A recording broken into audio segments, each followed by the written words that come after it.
Et donc dans cet éveil, bah, c'est un peu comme la boîte de Pandore qui s'ouvre, tu sais? C'est vraiment, OK, tu as des ombres et tu as de la lumière en toi. Et ça a été hyper difficile parce que je me suis rendu compte de tous les jugements que j'avais par rapport aux autres, par rapport à moi, dans le passé, sans m'en rendre compte, parce que j'étais comme un poisson dans l'eau. Je pouvais pas, on pouvait me dire l'air existe, mais moi je suis dans l'eau et je vis. Tu vois ce que je veux dire? C'est uniquement quand on saute hors de l'eau et qu'on se dit oh, il se passe quelque chose là qui dépasse mon univers.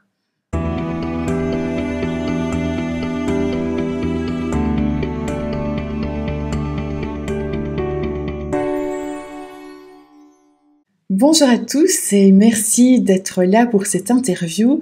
J'ai aujourd'hui le privilège de recevoir Françoise Roberti. Bonsoir Françoise.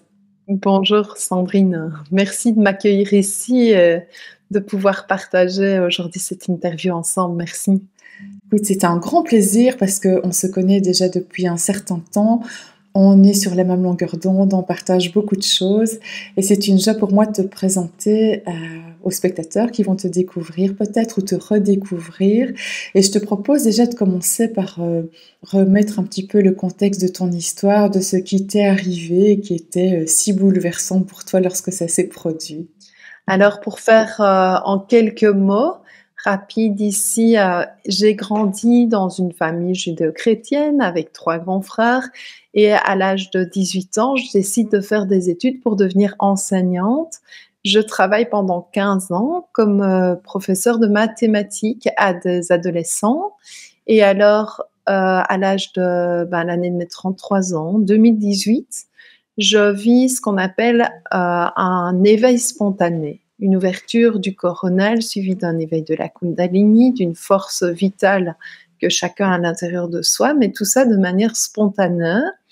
Je suis également maman de 3 enfants, de 3 garçons, et à partir de ce moment-là, ma vie est complètement bousculée puisque lors de cet éveil, en fait, toute une série de croyances internes, de fonctionnement est mis à plat. Comme si j'avais créé dans ma vie vraiment toute ma vie, on va dire comme une vie sur une table avec les petits Playmobil aux bons endroits, ce qu'il faut faire, ce qui est mieux de faire, ce qu'il ne faut pas faire, ce qui est mieux de ne pas faire, euh, etc. Comme on nous l'a appris quelque part, comme les exemples de nos parents, de la société me l'ont appris et je me suis, sans m'en rendre compte, en fait, fondue dans ce que la société, l'éducation, le contexte global proposait. Je m'en suis rendu compte lors de l'éveil parce que avant ça, je pensais vraiment savoir qui je suis, me connaître, etc.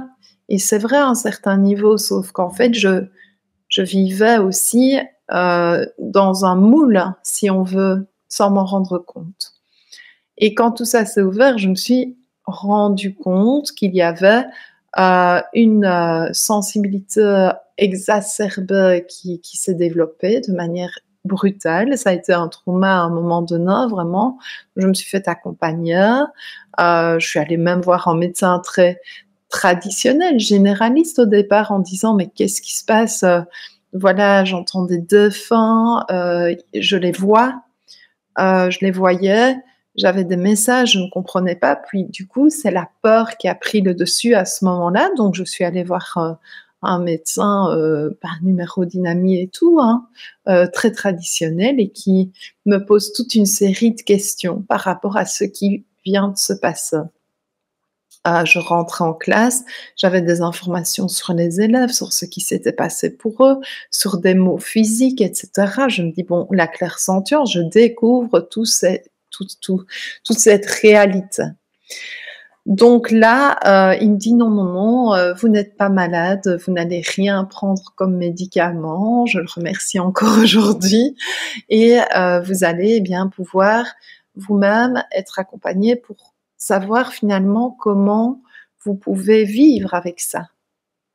avant qu'aujourd'hui je peux dire c'est une grâce, c'est magnifique, c'est merveilleux. Mais c'est pour dire quand même que dans le contexte, il y a un moment où c'était euh, un traumatisme, hein, qui m'a poussé à un moment donné à me questionner très très fort, évidemment sur la vie, sur la mort, sur ma place ici sur Terre, sur mon rôle. Mais étant maman, j'ai fonctionné aussi à ce moment-là. Et puis alors, j'ai rencontré toute une série de personnes, toutes des personnes qui m'ont accompagnée. Ça allait de médiums à des personnes qui travaillent dans l'énergétique, à des physiciens, à des personnes de l'Église, hein, qui m'ont chacun donné leur point de vue, leur avis, à des personnes du domaine médical, de physique quantique, etc.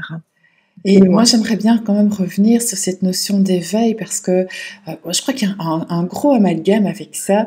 Il y en a qui pensent qu'ils sont éveillés parce que ils ont fait une EMI. Il y en a qui pensent qu'ils sont éveillés parce que ils sont médiums. Il y en a qui sont éveillés parce qu'ils ont vécu telle ou telle expérience.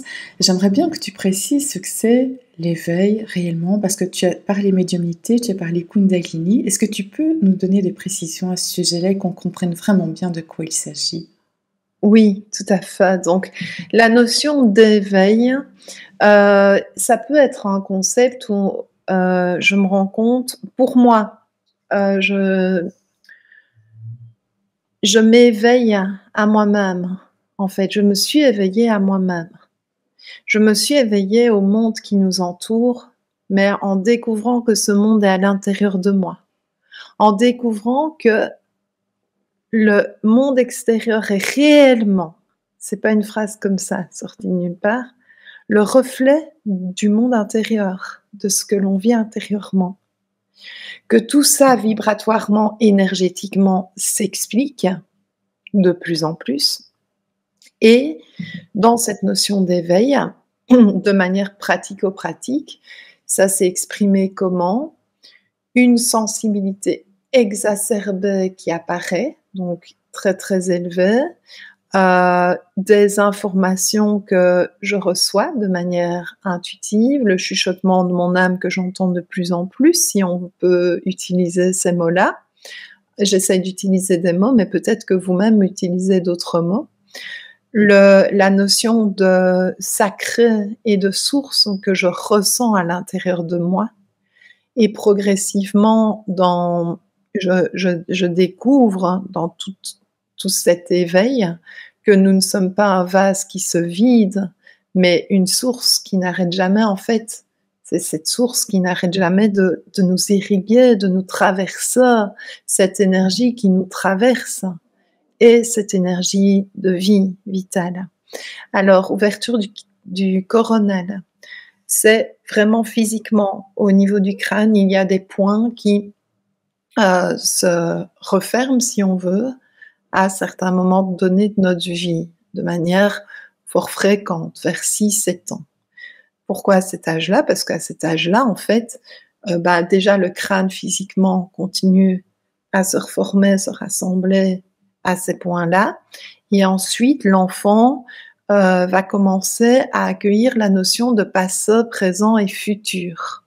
Donc, il n'est plus uniquement dans cette réalité de présence. On va commencer à mettre des mots pour qu'il identifie hier, aujourd'hui et demain. Et l'éveil, pour moi, a vraiment été un retour claque en force à cette présence intérieure, ce qui nous traverse et qui a mis en lumière tout ce qui m'habitait. Et donc, dans cet éveil, c'est un peu comme la boîte de Pandore qui s'ouvre, tu sais. C'est vraiment, ok, tu as des ombres et tu as de la lumière en toi. Et ça a été hyper difficile parce que je me suis rendu compte de tous les jugements que j'avais par rapport aux autres, par rapport à moi, dans le passé, sans m'en rendre compte, parce que j'étais comme un poisson dans l'eau. Je pouvais pas, on pouvait me dire l'air existe, mais moi je suis dans l'eau et je vis. Tu vois ce que je veux dire? C'est uniquement quand on saute hors de l'eau et qu'on se dit oh, il se passe quelque chose là qui dépasse mon univers. Et dans cet univers s'agrandit et il continue à s'agrandir à travers la découverte de ce qui se passe en moi au niveau de cette présence-là, qui ouvre un champ des possibles illimité. Donc ça, c'est une première chose.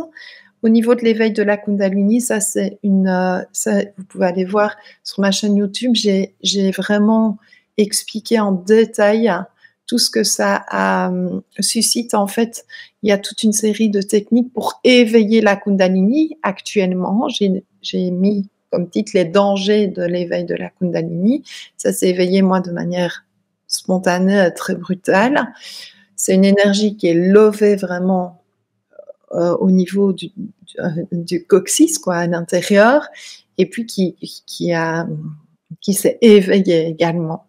Et puis qui est en fait cette énergie de vie, nous l'avons tous en nous, et elle commence à s'éveiller tout doucement pour la plupart des gens, mais par un filet. Elle vient pas normalement. Enfin, normalement, il n'y a pas de normalité, hein, ça aussi, je l'ai découvert, hein, venir faire exploser tout ce qui se passe en nous. Donc, moi, quand j'ai vécu cet éveil, ça a été un réel tsunami intérieur. Voilà. Mais j'ai quand même discuté avec beaucoup de personnes qui ont vécu cet éveil, cette non-dualité, cette réalisation du soi, et tu es la seule à parler de Kundalini. Ça veut dire que tout le monde ne passe pas par cette étape-là. Non, tout le monde ne passe pas par cette étape-là, c'est pas nécessaire, et il n'y a même pas besoin d'aller activer quoi que ce soit. Rien que l'intention de vivre dans cet état de conscience et de présence va faire émerger en soi tout ce qui doit émerger, va faire émerger la non-dualité, comme tu le dis, hein, je vais reprendre ce mot-là, non-dualité, c'est-à-dire que nous vivons dans un monde de morale, de dualité, où on va avoir l'ombre et la lumière. Et on va dire c'est la lumière contre l'ombre. On va faire des protocoles de contre les attaques, contre. Mais finalement, tout ça, ce sont des combats internes et extérieurs aussi. Même que ce soit par des manifestations, que ce soit oralement. Et c'est pas pour ça que on dit oui à tout. On se positionne, ça n'empêche pas un positionnement, mais c'est vraiment une ouverture à une non-dualité, c'est-à-dire une ouverture à la rencontre. Là où la lumière rencontre cette ombre, où la présence elle-même permet cette rencontre. Ça se fait. Est-ce que tu penses qu'à un moment donné, on peut anéantir, je ne sais pas si c'est le bon mot, mais complètement une ombre et ne plus être que lumière? Est-ce qu'il y a des aspects de la vie où on peut devenir quelquefois, on ne peut pas devenir parfait sur tout, mais est-ce qu'il y a des points sur lesquels on pourrait devenir parfait? Mais bien sûr, notre âme, elle est pure lumière. Pour moi, dans les expériences que j'ai vécues, c'est juste incroyablement beau de pureté, d'infini et d'illimité. C'est difficile de mettre des mots dessus. Pour moi, c'est pas l'expérience qu'on vient vivre. Pourquoi vouloir être pure lumière? On découvre et on savoure le soleil grâce à la nuit. L'énergie de l'obscurité nous permet à la lumière d'œuvrer d'une certaine manière. Pour moi, c'est pas l'expérience qu'on vient expérimenter dans cette réalité sur Terre de découverte de la notion de séparation. Cette notion de séparation à un niveau de conscience, hein, parce que là, on est vraiment, on va dire, la tasse, c'est pas toi, Française. Oui, mais à un autre niveau, je vais vous dire, si, quand même. L'eau qu'il y a dedans, ou le thé, c'est pas toi, mais si, c'est en moi aussi.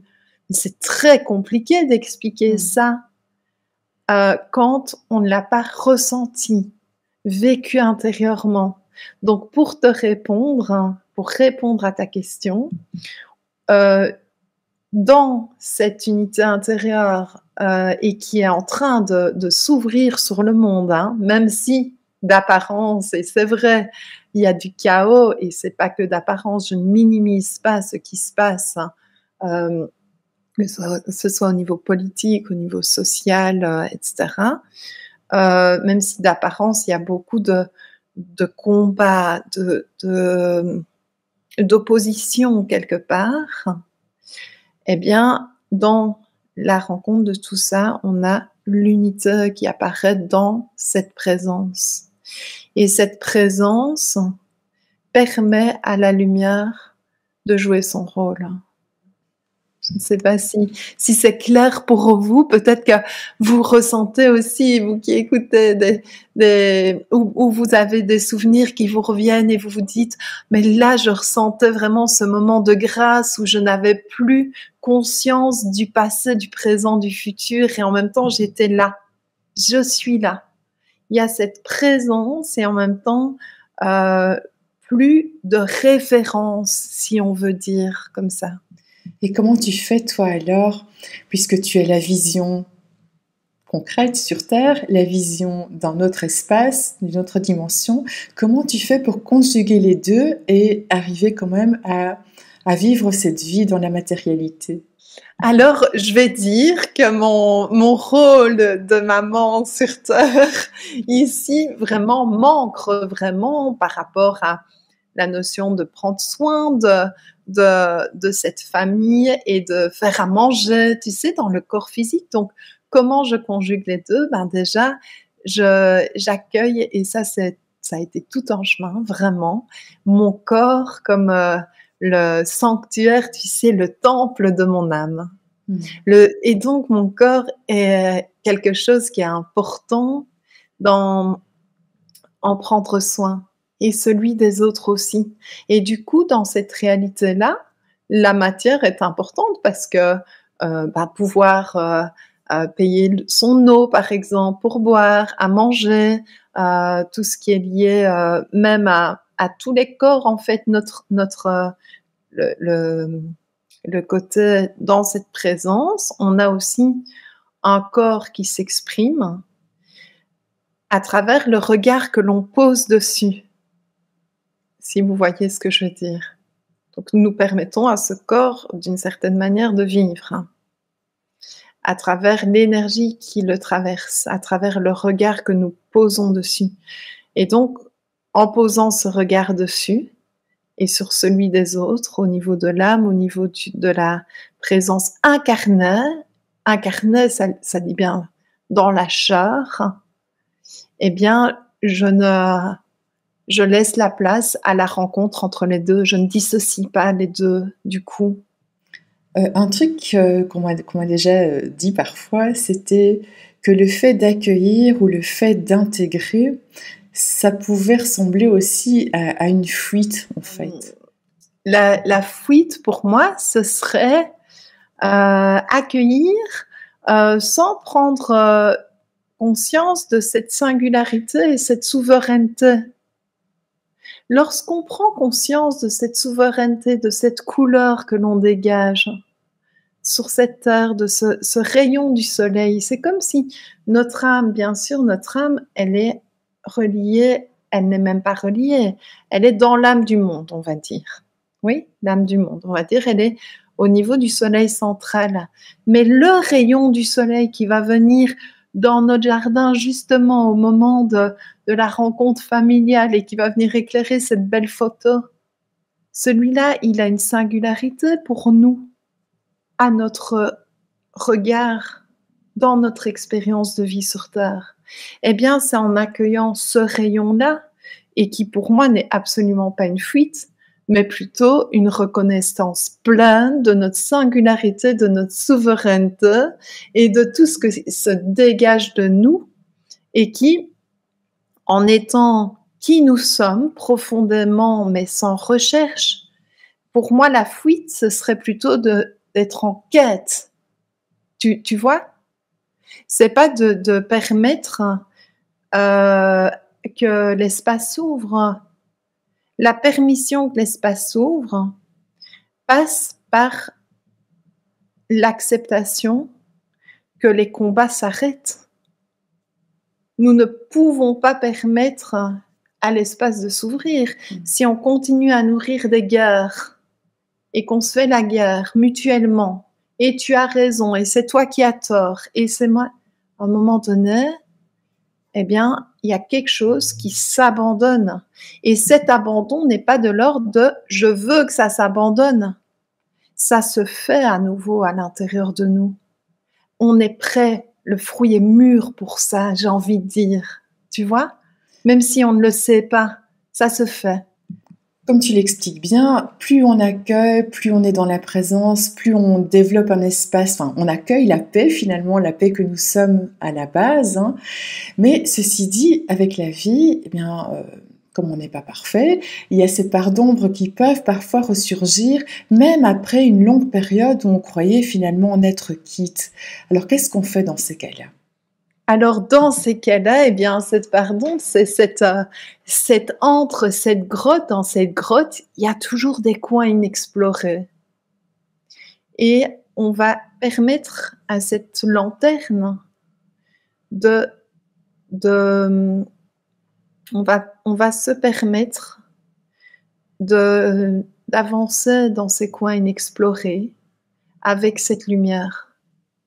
Et de permettre à la lanterne d'éclairer les parois de cette roche sombre. Alors, évidemment, dans notre corps, on a le corps émotionnel qui va s'exprimer. On a cette colère, cette rage, parfois ce décontenancement, ce désespoir, cette tristesse. Et ce sont des émotions. Ça vient éveiller de l'énergie quelque part à l'intérieur de nous, toutes ces émotions. Ou parfois, il y a des gens qui disent « mais ça m'épuise ». Mais dans quelle mesure est-ce que ça ne nous épuise pas ? Parce que, consciemment ou inconsciemment, on maintient ces émotions dans le temps. Donc, pour moi, je réponds, Sandrine, et voyez comment ça résonne en vous, comment ça vous parle. Les émotions, elles font partie de notre expérience sur Terre. Donc, on n'est pas là pour les mettre sous le tapis, mais pour dire, OK, là aujourd'hui, à ce moment-ci, telle date, telle heure, je ressens ça qui me traverse.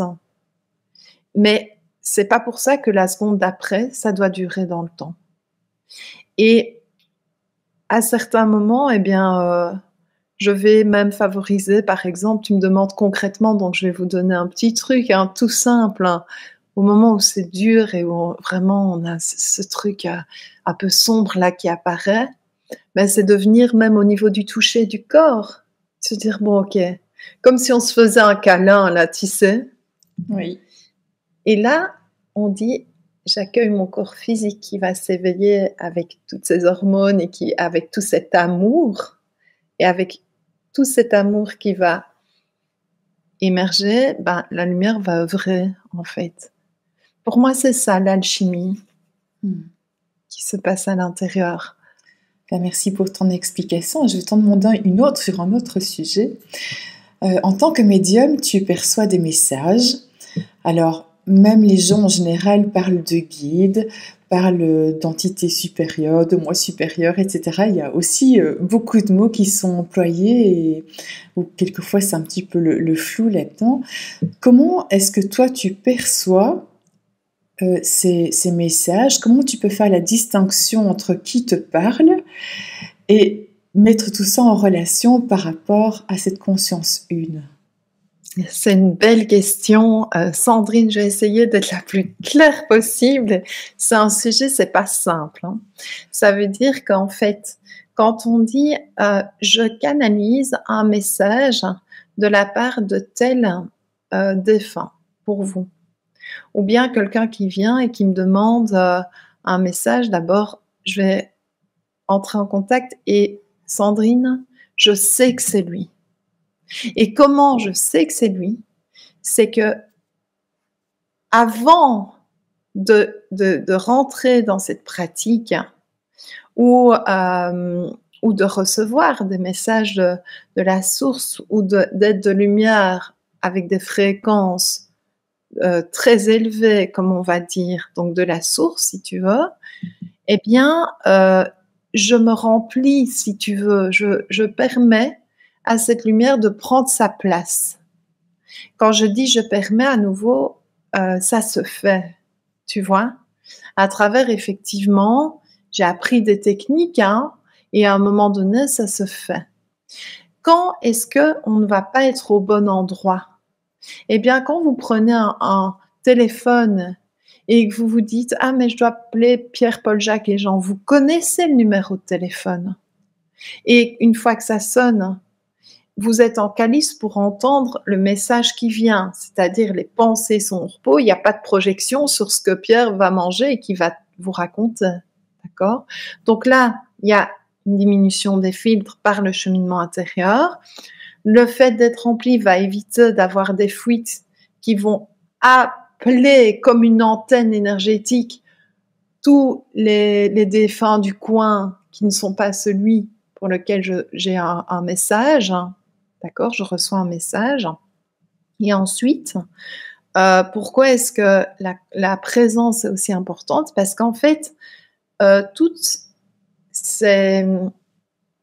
ces messages que l'on reçoit, que l'on parle de guides, d'anges gardiens, de bonne étoile, je ne sais pas si vous avez déjà remarqué dans votre vie, mais vous vous êtes peut-être déjà dit à certains moments, j'ai une bonne étoile, ou je sens que je ne suis pas seule.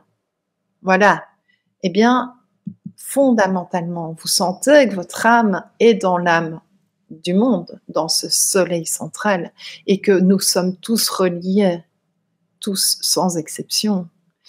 Mais au niveau de notre expérience de la fameuse séparation que l'on vient de vivre sur Terre, on va ressentir, c'est comme ça que je le ressens, que je t'explique, tiens, là, on va nommer ça guide spirituel, tu vois, cette âme qui m'accompagne et que je sens être de lumière, mais qui m'accompagne sur mon chemin depuis toute petite.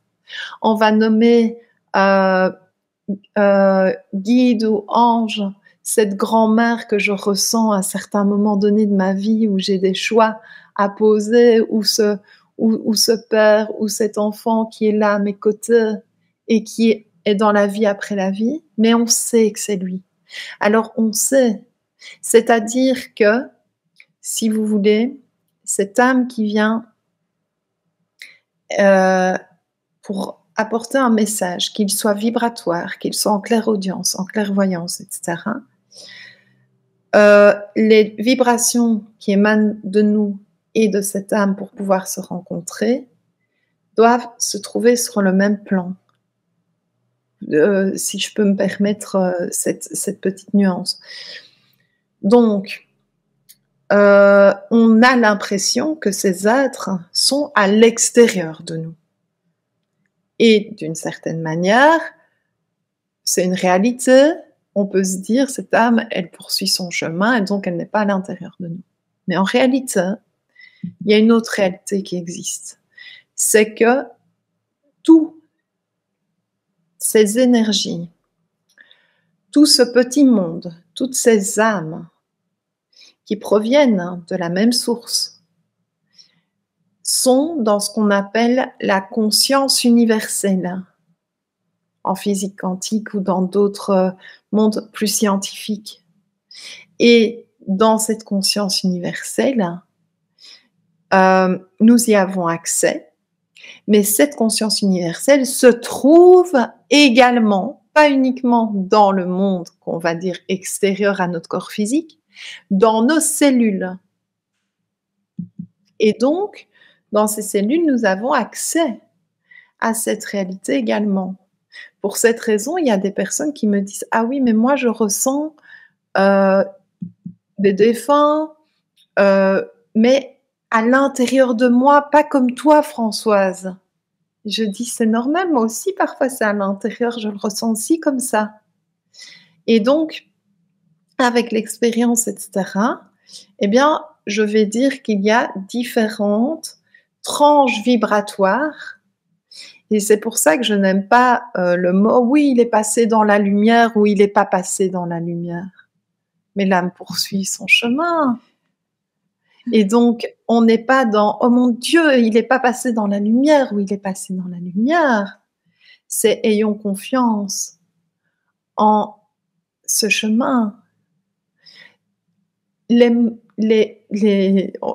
vais utiliser le mot mort, hein, les morts sont en paix quand les vivants vivent leur vie. Vivent leur vie en pleine présence.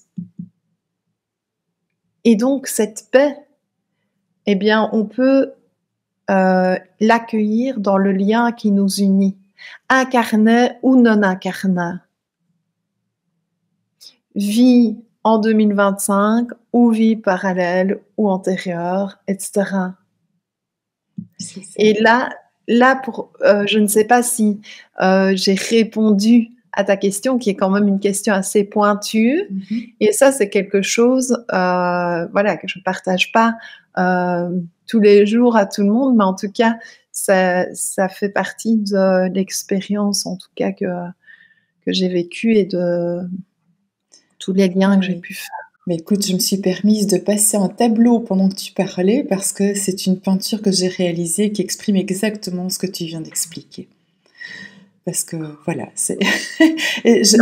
j'expliquerai peut-être pas exactement avec les mêmes mots, mais en tout cas avec le même sens ce que tu viens de dire. Donc je t'en remercie parce que je pense que des choses justement aussi difficiles à comprendre, c'est bien que plusieurs personnes puissent l'exprimer, chacune avec leurs mots, pour qu'on finisse par comprendre ce dont il s'agit. Merci. Et on pourrait prendre ça avec tellement de métaphores également. Oui. De métaphores, on pourrait t'en prendre. Les arbres et leurs racines, tu sais, qui se retrouvent dans cette terre. Les couleurs, c'est ta spécialité, Sandrine. Oui. Voilà. Et alors, tu as parlé d'expérience qui fait qu'on cerne mieux les différentes strates, hein, je veux dire, d'énergie, de guide ou d'ange, etc. Est-ce que tu as l'impression que ça s'affine au fur et à mesure du temps chez toi? Ah oui. Oui. Oui, oui. Oui, vraiment. Ça s'affine et puis comme la qualité de présence, je ressens en moi s'affine, ça s'affine aussi. Parce que vibratoirement, donc je ne sais pas si vous comprenez vraiment ça, mais je pense que oui, hein, tu as un public qui est ouvert à ça. Donc vibratoirement, eh bien, il y a autre chose qui se dégage de moi. Et donc, il y a aussi, je vais donner un exemple très précis. Lors de l'éveil, j'étais en connexion, donc je vous l'ai dit, avec toute une série de défunts, etc. Mais j'avais très peur. Donc, j'ai vu des choses qui étaient vibratoirement reliées aux vibrations de la peur. Tu vois ce que je veux dire? Oui, tout à fait. Et donc, même dans le monde subtil, le monde extérieur, entre guillemets, dans le monde subtil, quand on le voit ainsi, est le reflet de notre monde intérieur. Il y a un très beau film, hein, ça, tu sais, Le Solar, Notre Demeure. Alors là, je vais le noter et je vais le regarder. Je ne le connais pas. Ah, écoute, ça vaut vraiment la peine parce que ça explique ce que tu viens de dire. Oui, oui. Impeccable. Je mettrai alors le nom dans le descriptif pour ceux qui veulent le voir. Oui, oui, je veux bien. Ah oui, tu feras encore en image comme ça tes propos, voilà, c'est très bien.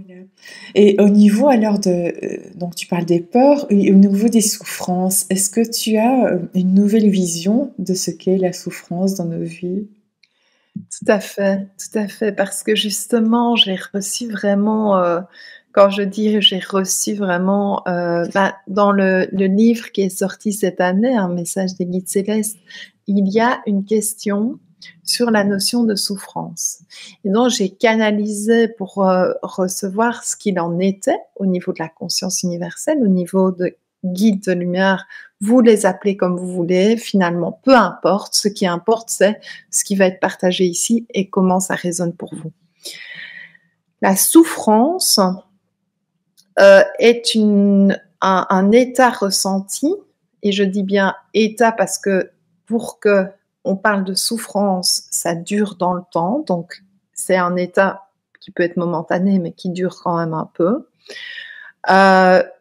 qui va permettre à notre être tout entier d'expérimenter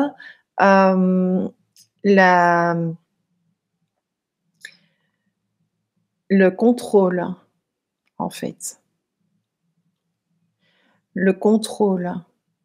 Alors, j'entends bien hein, des gens qui souffrent physiquement et qui vont me dire, mais Françoise, physiquement, quand la douleur est là, oui, et c'est difficile d'entendre ça, mais même au niveau de la douleur, il y a des apaisements qui peuvent se vivre. Mais cette douleur va provoquer une contraction interne qui va susciter une souffrance qui peut durer très longtemps dans le temps, car nous sommes conditionnés et tout notre corps l'est parce qu'on n'a pas appris autre chose pour beaucoup d'entre nous, lorsque nous avons mal, on contracte. Pensons à l'accouchement. À l'accouchement, lorsqu'il y a une contraction, eh bien, nous n'avons pas nécessairement appris à détendre pour que le col continue à s'ouvrir et à donner la place à la voie royale pour la présence, qui est la respiration.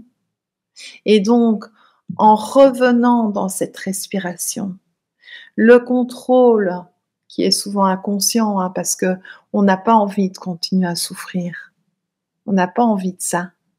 Mais la respiration va nous faire vivre intérieurement une réalité d'impermanence qui peut apparaître. Donc quelque chose que je vis à un moment donné ne doit pas nécessairement durer dans le temps. Même si depuis toujours j'ai mal à la cheville, les choses peuvent changer. Est-ce qu'on se donne l'autorisation à ce que les choses changent? Et là, on va rencontrer plusieurs corps qui rentrent en jeu, le corps mental, le corps émotionnel, le corps physique, le corps énergétique, le corps spirituel, avec tout le sens de la vie. Et donc, cette souffrance, pour moi, a trouvé une nouvelle couleur, je vais dire, complètement. Oui, c'est pas pour ça que tout est facile et tout est beau dans un monde, comme j'ai déjà pu entendre, de bisounours. Oui, mais toi, t'as un ange gardien, t'as pas de problème. Mais si, on vit avec des épreuves dans la vie. Oui, et donc, que ce soit pour la douleur physique ou pour une souffrance psychique, le processus est donc le même, c'est de se décontracter, c'est bien ça que tu es en train de nous dire? Ça semble léger, hein, comme ça. Mais Non, moi je pense... Non, non, non. Je pense que... Oui, ça peut paraître léger pour des personnes qui n'ont pas essayé, mais quand on a vraiment fait ce moment de pause, ce moment où l'on respire, où on se détend, on peut sentir que ça agit. Mais c'est donc la première chose à faire alors. oui, c'est la première chose. C'est vraiment revenir dans une respiration où on va vraiment ressentir et observer ce qui se passe simplement dans notre corps. Et pour la Et alors, personne qui est avec, qui observe ou qui est, je sais pas moi, un compagnon de vie ou un thérapeute, quel est le sens du mot compassion alors? là, j'ai beaucoup, je vais dire, réfléchi. Et bon, compassion, empathie, je ne sais pas si tu distingues les deux, mais en tout cas, la compassion, pour moi, c'est pas quelque chose qui va être de l'ordre de je sauve l'autre. C'est pas ça de la compassion. Moi, je vais plutôt parler d'empathie. Pathos, justement, la souffrance, tu vois. Mais c'est vraiment aller reconnaître, ou la compassion, on pourrait dire ça. Pour moi, qu'est-ce que c'est? C'est accueillir le lien qui nous unit au plus profond de nous, dans ces épreuves de vie, dans ces passages de vie, pas au-delà de ces passages, mais dans ces passages. Je ne sais pas si je me fais comprendre, parce qu'on pourrait dire oui, mais j'ai pas de lien parce que je ne vis pas la même expérience qu'elle, mais à un autre niveau, le lien existe et c'est faire accueillir, permettre à ce lien d'exister dans l'épreuve, dans l'incarnation. Pour moi, c'est ça la compassion et qui va permettre alors de se positionner en tant que, à certains moments, une écoute attentive, si on sent que c'est ça qui est juste pour nous, une petite lettre, un petit mot qu'on va déposer dans la boîte aux lettres, un gâteau qu'on va faire, vraiment avec cet accueil même qui n'est pas de l'ordre d'un personnage qui veut sauver la personne, mais plutôt qui permet à la personne de vivre cette présence. Et dans cette présence, la dualité et la souffrance peut ouvrir un espace à autre chose. Et c'est pour moi le plus beau cadeau qui puisse exister ici sur Terre, dans les liens, incarnés, là, tu vois, vraiment incarnés. Ouais. En parlant de cadeaux, mais il y a ton magnifique ouvrage qui est sorti là. Est-ce que tu peux, sans dévoiler tout le contenu bien sûr, mais nous dire un petit peu ce qu'on va trouver dans ton livre?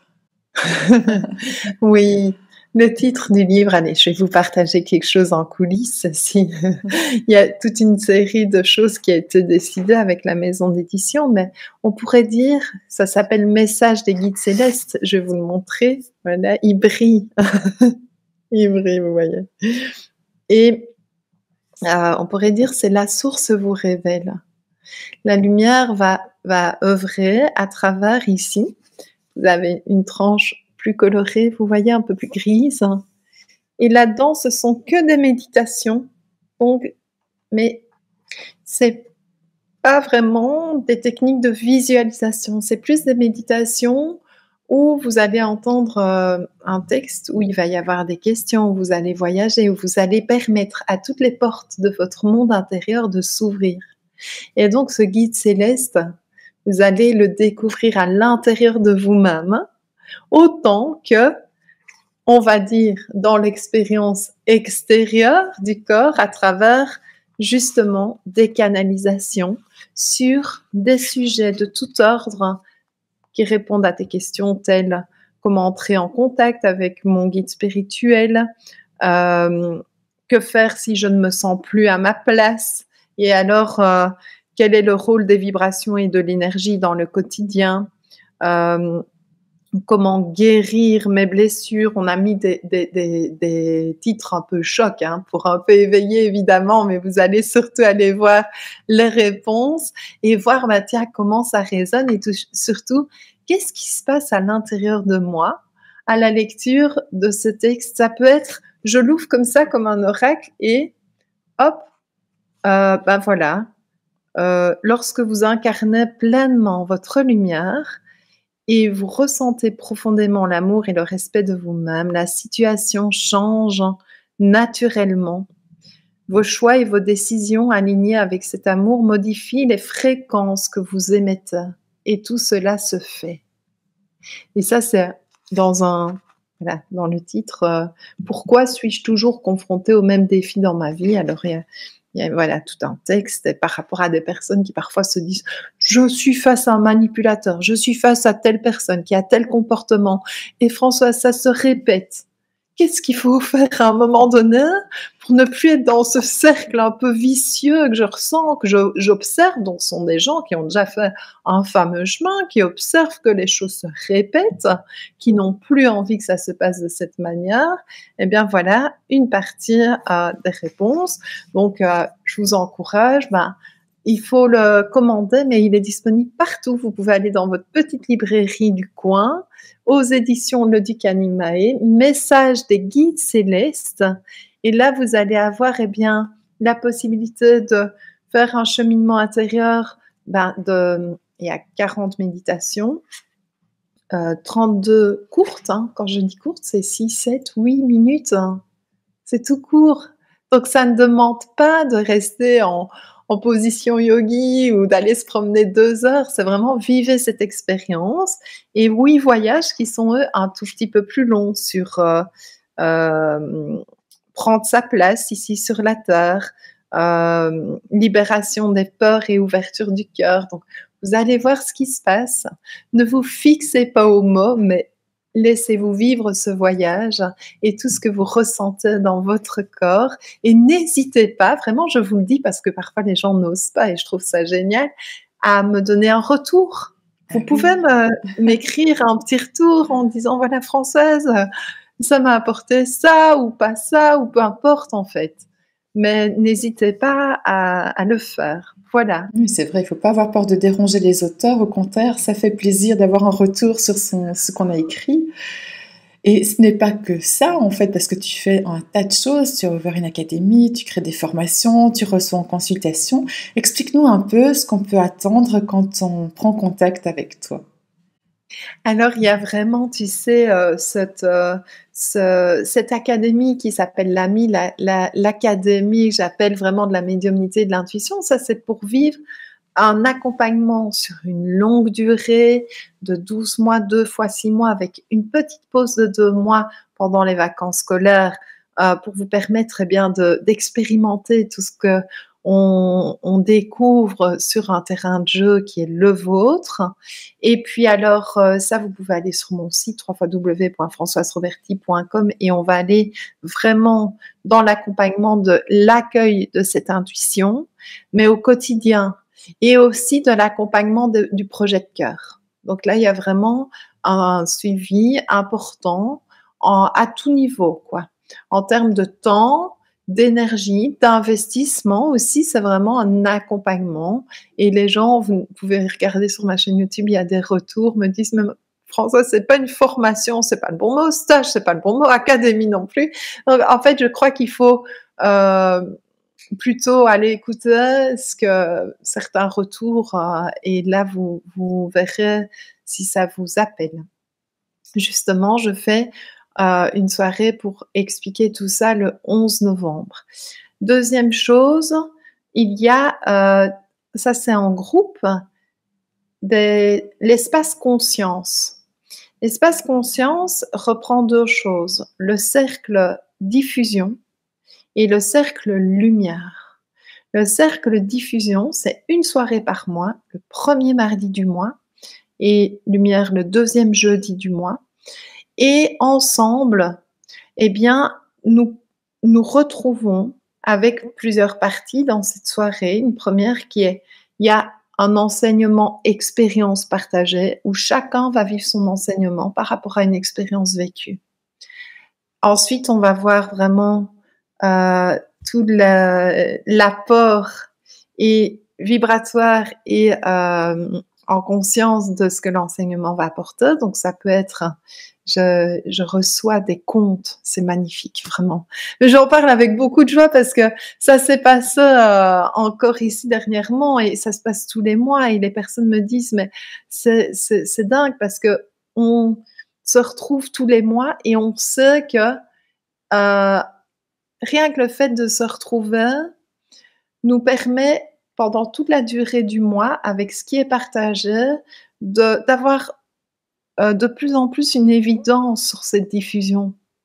Et à nouveau, progressivement, ils me disent, mais ça se fait François, ça se fait, il y a cette rencontre-là qui s'est faite, il y a ça qui s'est mis en place, et je mets ça dans la matière.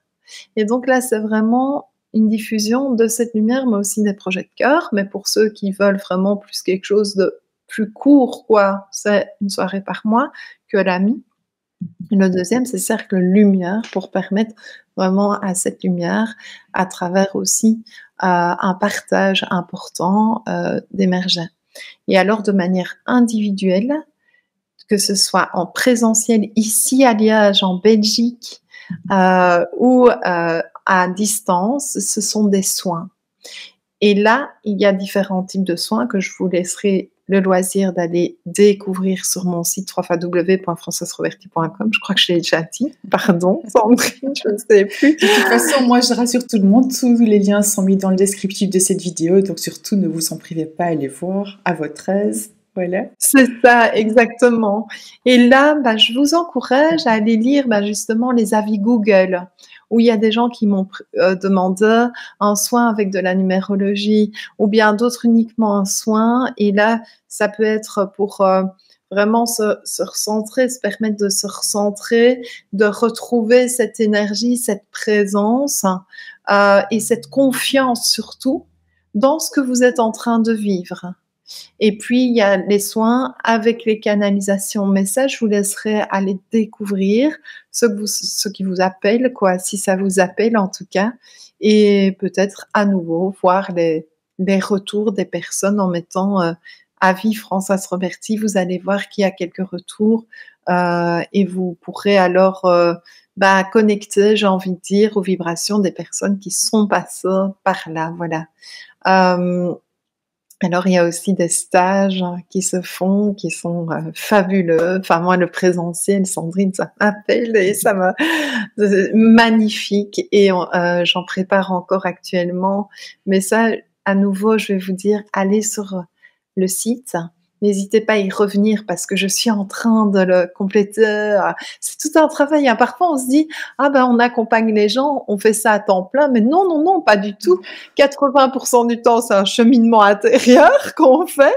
20%, c'est pour toute l'organisation et le travail. Mais qui, dans ces 20%, on fait peut-être 60% vraiment en présence avec les personnes et le reste, c'est préparation, comptabilité, toute cette réalité-là.